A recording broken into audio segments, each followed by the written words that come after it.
Hi, this is Sharon the Reader from SharonTheReader.com. Has the world turned completely upside down? The society we live in today and what is happening to it? How aware or how much thought do we give to it? First, I'm going to say a few things as a reader. People go, oh my God, when they hear you actually do read and you do psychic work. It's kind of like, oh my gosh, that is so amazing, or I don't believe in that, or whatever it happens to be. And the thing about reading is, for me, and I would say for probably most other readers, reading is not a difficult thing to do. For a reader, it is as natural as breathing. So you're reading someone's cards and you can see what's going to happen. And at the end of the day, it's simplicity, right? That's just how I feel about it. It's just simply simplicity. And it's the same with psychic counselling. I'm not saying it's easy, but it's simple. However, that's how I view readings. And I really value the people I read for.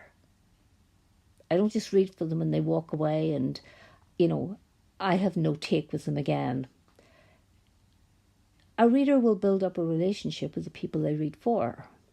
And for that, I'm very grateful. And also, I really enjoy my work. So it doesn't really feel like work to me. But the real subject that I wanted to talk about today is how we are living in a very splintered society. Really, have you ever seen the world in the state that it's in today? In the craziness of what you watch on the news day and daily, what you're reading in the newspaper.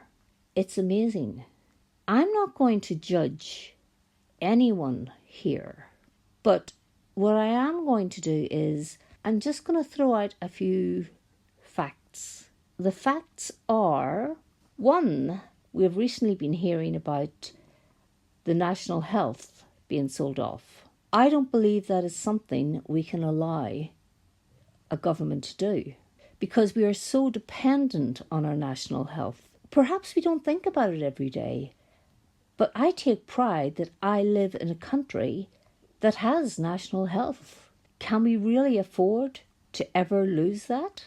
It was fought hard for, and today, if a government decided to sell it, what would you do about it? What would you do when your child has a fever in the middle of the night and you've got to take it to accident and emergency? It really makes you think of the value of our national health system. So that was one of the things that I found pretty hard to swallow. Not that it's happened, but the very possibility that it could happen could be almost around the corner. Frightening, isn't it? Another thing that you see very often is, say a person goes into a shop, a mother with a few kids and not a lot of money coming in. And I'm not saying that this mother, whoever she may be, is every day stealing stuff. I'm just saying that this is a day and the kids are really hungry and she needs to feed them. And she steals a loaf of bread. She will be in serious trouble. And yet, the further up the ladder you go, and the more that you will hear of what goes on behind closed doors, it's stealing out of your pocket and mine at a level that is beyond our comprehension. You work out where that finger points. I have my view. And yet, these are people who we're supposed to think are superior to us, are better educated than we are. Because look at the positions they're in. You couldn't hold that position if you weren't a terribly intelligent person. They must know better than we do. Look at their education. Look at their intelligence. Look who they are. Look how much money they make. And yet, I think you're always going to find that the highest level of corruption is at the highest level of society. And those people don't get punished. Or if they do, it is very seldom.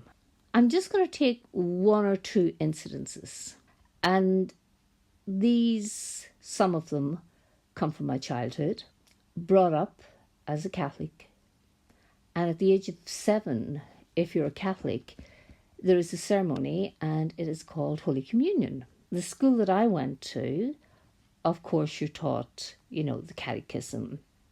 I think we would have been too young for the Bible at that stage, but you're taught basically the law of the Catholic Church, and it is actually taking the body of Christ. That is what the ceremony is. You would wear a white dress, and mothers were out quite a lot of money buying these white dresses and veils and white shoes and gloves, and everything is white because it's about purity. And I do remember, and I think this is where injustice probably hit me for the first time, and it surprises me even today that at the age of 7, I could spot injustice. And it happened with a young girl in the same class as I was. For some reason or somehow, the teacher discovered that she didn't go to Mass on a Sunday, or as other people would call it, church. Obviously, her family were contacted. The priest was brought in. And the next thing was, every Monday morning, she had to stand in front of the class. She would tell us what the gospel was in Mass the day before. And that was how she was able to prove that she had gone to Mass. As children do, because kids can be kind of unkind. While people were talking about my dress this and my white dress that and my shoes and my mum and the veil, all the rest of it, all in white, suddenly someone spouts up with, well, she won't be wearing a white dress. She'll have to wear a black dress. Meaning, she's not like us. She doesn't go to Mass every Sunday. She did not deserve to have the white dress. Can you see the injustice of that? Can you see what could have been or should have been kept confidential in a school?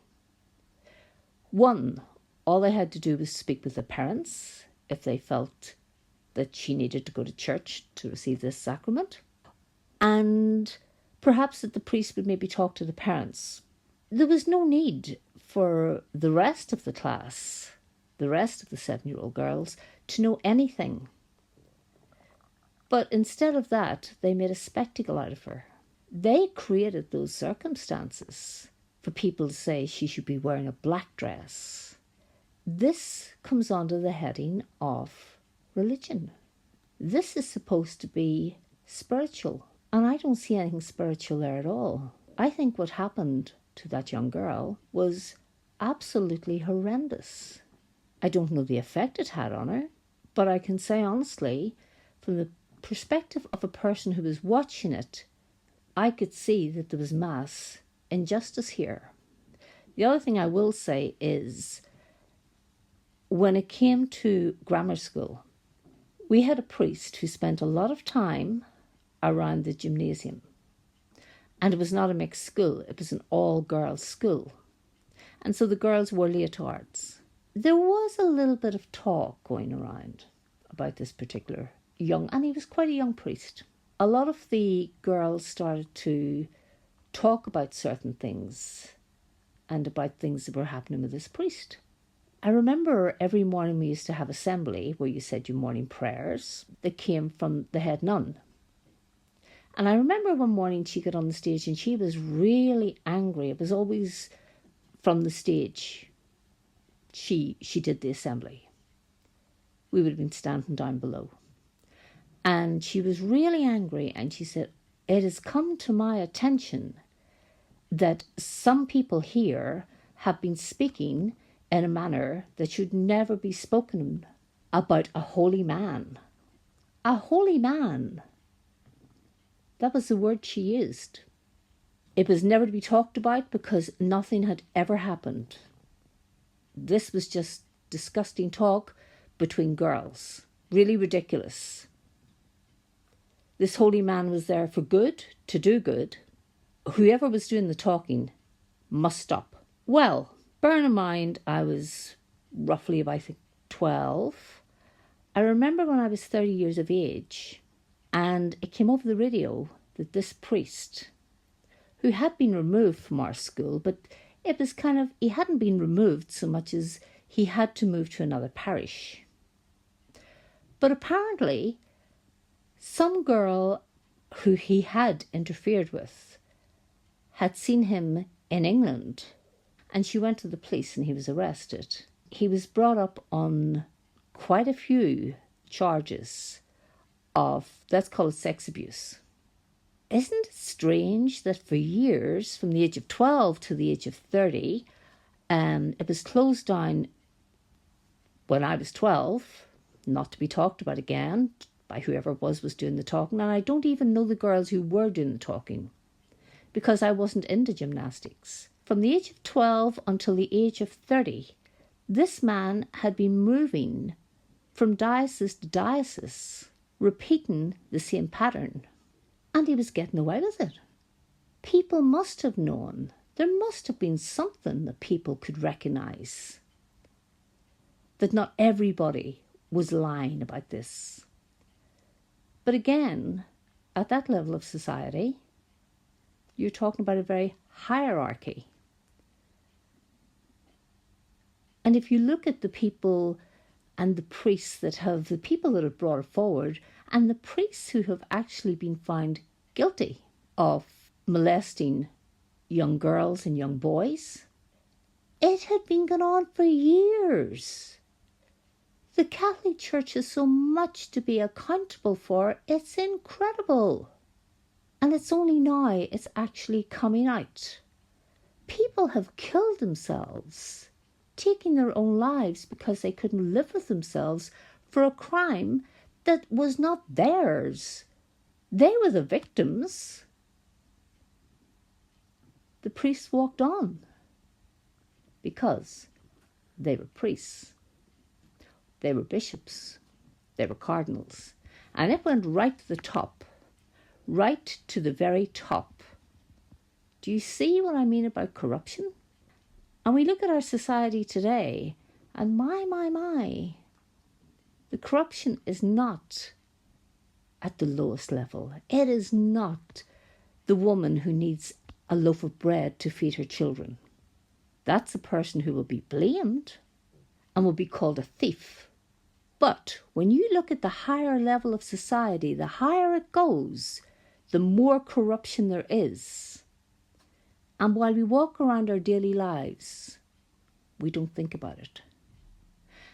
And this is the thing with technology. Today, we're hearing and seeing more clearly through the internet things that would have been brushed under the carpet that you would not have been aware of. Whilst I have mixed feelings on the internet, you can see where it has one really valuable use, and that is the use of information that was held back. Things that we were not allowed to know now are being exposed at very high levels. So, while I say that about priests, bishops, cardinals, the Catholic Church, that does not mean to say that there are not absolutely wonderful priests, wonderful cardinals, wonderful bishops. There are, and they're there for the right reason, to help you with your God, to let you connect with Him. Personally speaking, I don't have the need, I don't feel, to have anyone as a go-between between me and my God. But I won't put those people down. Those men are doing good work. Let's not always see the dark side, but let's not be frightened to look at it either. Hopefully that is not a bring you down video, where you go, oh my God, she really brought me down today. Let it just be an informative video. And let me know what your thoughts are. This is Sharon from SharonTheReader.com. Please leave your responses and let me know your feelings and your thoughts. Take care and have a very good day. Goodbye.